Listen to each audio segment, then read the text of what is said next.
Hello, and welcome to the latest webinar on trauma-informed approach principles.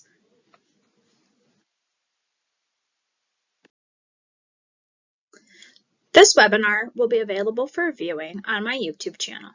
If there's any questions, you can post them in the comment section of the video.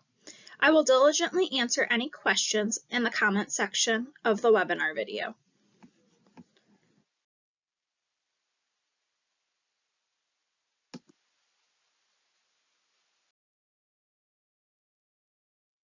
This video's intended audience is for the library circulation staff. Through this video, you will learn about the 6 principles of a trauma-informed approach and the practices to help implement these approaches in your library.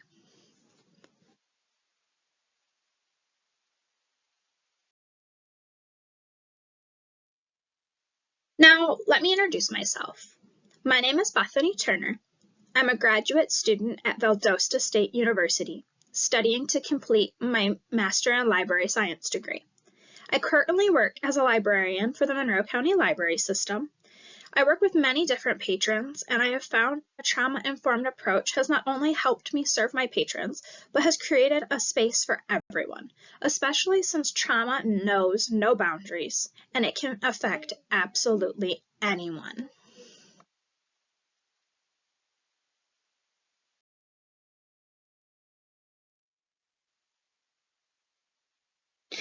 Now let's start with what trauma is. According to the Substance Abuse and Mental Health Service Administration, trauma is a human's response to any harmful situation or distressing experience. Trauma can come in many forms. It can be physical, emotional, psychological, or a combination of each of them. Trauma leaves lasting effects on a person and can affect their ability to function in everyday life. Some of the effects of trauma are nightmares or flashbacks, overwhelming emotion, panic attacks, irritability, depression, loss of interest, substance abuse, self-destructive behaviors, and many other things.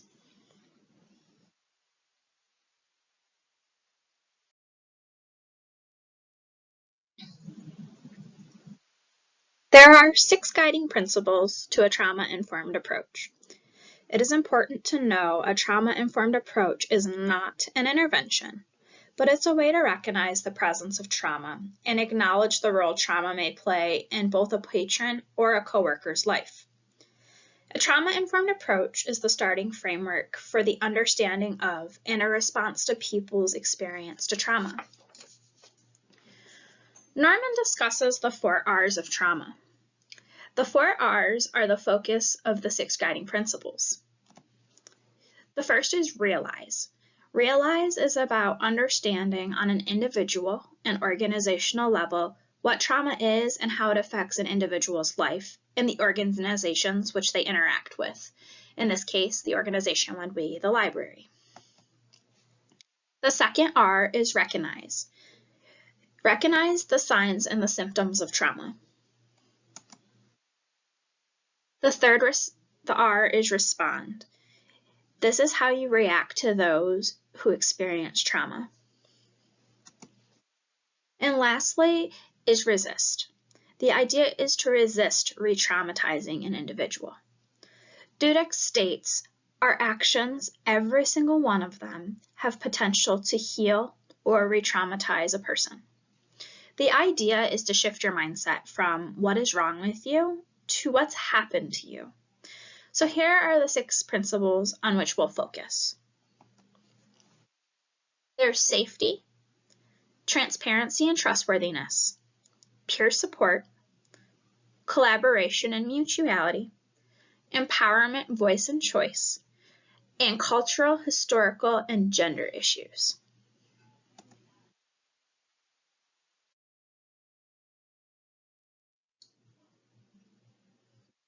We will start with the first building block of the 6 principles, which is safety.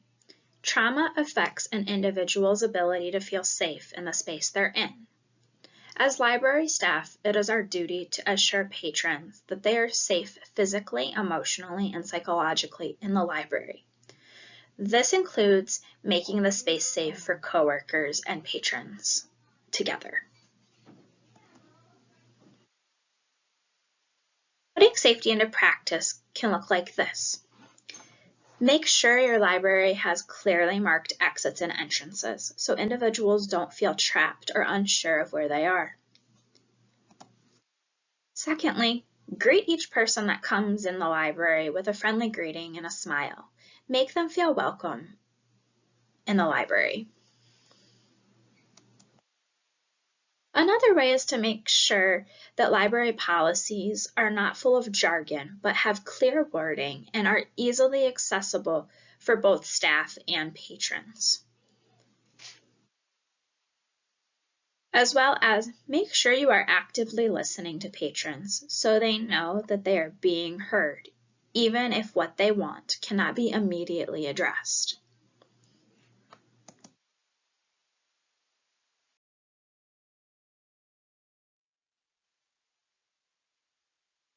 The next principle is trustworthiness and transparency. This builds on safety. If someone feels safe, they are more likely to trust you. Maintain this trustful relationship with patrons and service users, as well as staff and other organizations. What happens in your library needs to happen with transparency. Both library operations and decisions need to be clear to patrons to not only keep their trust, but build it as well. Some practices in the library would be if the patron asks or comes to you with a concern, explain the measures the library takes and why those measures are in place. For us, a common one is book banning measures. So for us, a form has to be filled out in order to put forth a book ban. That form goes to our director, and then our director and a committee not only read the book, but go through it and see if whether or not it's appropriate or inappropriate, and then we'll send the patron back a formal letter on their decision of whether or not they've banned the book.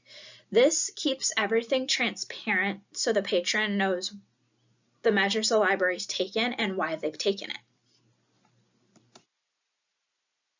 As a staff member, learn to follow through both with your other coworkers and your patrons. Another thing is clear expectations. If you make clear expectations with a patron, it'll avoid overpromising and under-delivering. So if someone comes to you and asks you if you can order something or do something specific from them, you can always look at them and say, well, let's see what I can do. That way you're not overpromising something to them and then later you aren't able to do it, which would be considered under-delivering.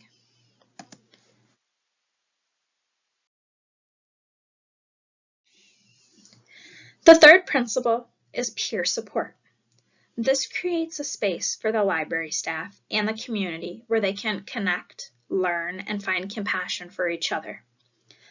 Peer support helps others to see an entire person who has experienced trauma, and it removes the center focus off of real or perceived stereotypes accompanied with an individual's perception of trauma.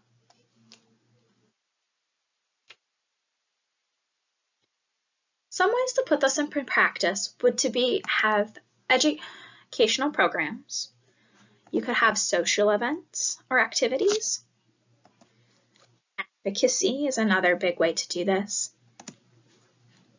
And community connections. I know personally community connections play a large role for us when it comes to peer support. We have many connections through our Opportunity Center in our county. We have access to social workers.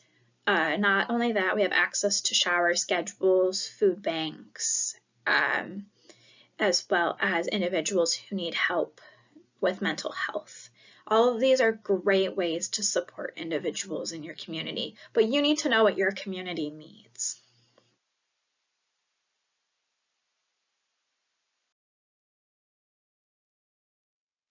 Then there's collaboration and mutuality.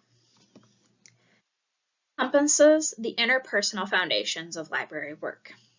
It breaks down the hierarchies and the importance is emphasized on working together, no matter what kind of responsibility level you have. When interacting with patrons, Even if you don't feel like it, staff could be in a position of power. If you join forces with the patron rather than dictating the interaction, it'll help build meaningful relationships as you work together. Now, putting this into practice would be talking to patrons with mutuality. Create a relationship with that patron. Work with the patron to achieve their goals or the information they're looking for, and make it a positive interaction with good communication and a sense of understanding between each other. This may seem simple, but let patrons help make organizational decisions. This could be something such as a feedback survey or a suggestion box to see what your community needs or wants in their library. Another one is working together as a staff. This may be simple, but it's highly important. It is hard for patrons to go into a library where there's tension between the staff and they cannot work together to help or provide a service for a patron. This would make a patron feel more comfortable if finding the information they need.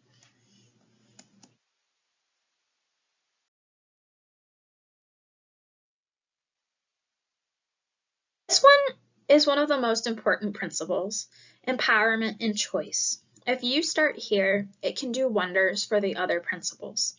A person must always have a choice and a voice in the situations or services that are being provided to them. Individuals will feel empowered if their concerns and their feelings are being validated and they're actively being listened to.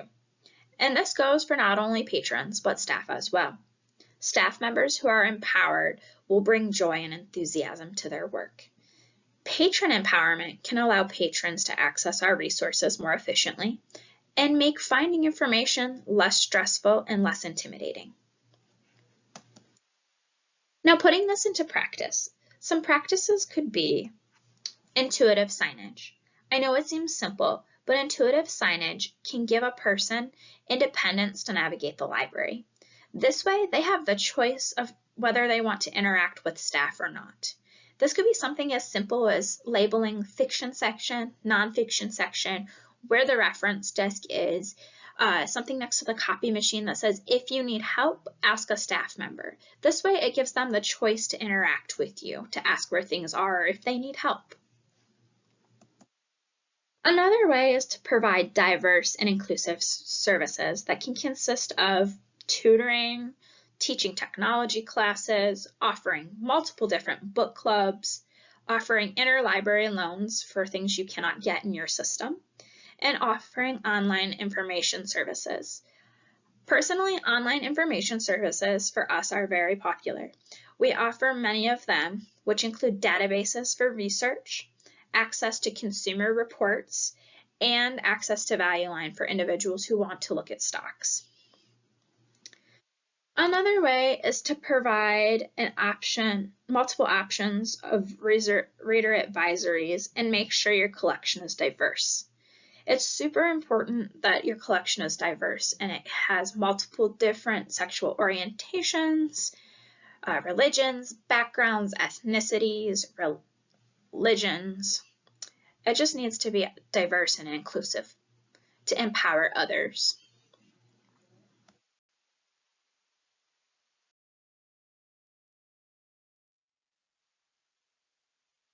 Lastly, there is cultural, historical, and gender issues. This takes into account different backgrounds and experiences. This principle helps remove bias and makes the library diverse and fair for everyone. This is something that needs to be constantly addressed and assessed amongst staff, administration, and library community. It's important to always look for new ways to educate yourself about these issues and to understand your community.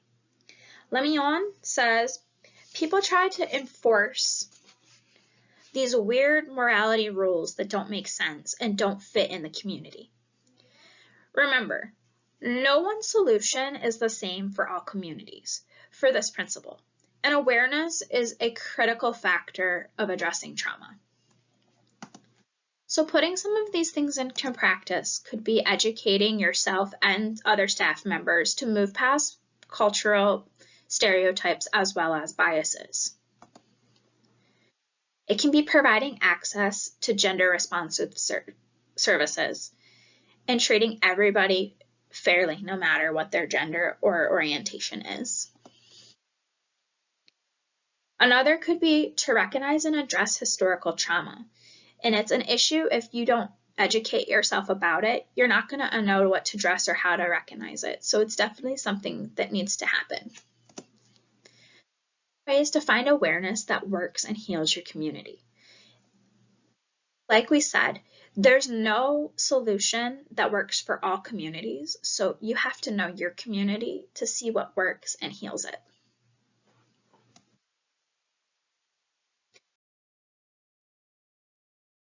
Now to wrap up, let's start with trauma can happen to anyone, and it's a human response to a harmful situation. The idea is to realize, recognize, respond, and resist to help heal trauma and have a trauma-informed approach. Now, looking at the 6 guiding principles of a trauma-informed approach, you have safety, trustworthiness and transparency, peer support, collaboration and mutuality, empowerment and choice, as well as cultural, historical, and gender issues.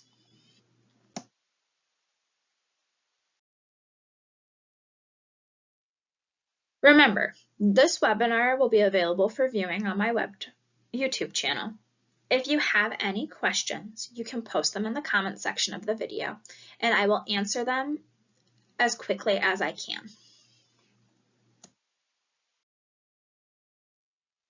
That is all the time we have for today. Thank you for joining me.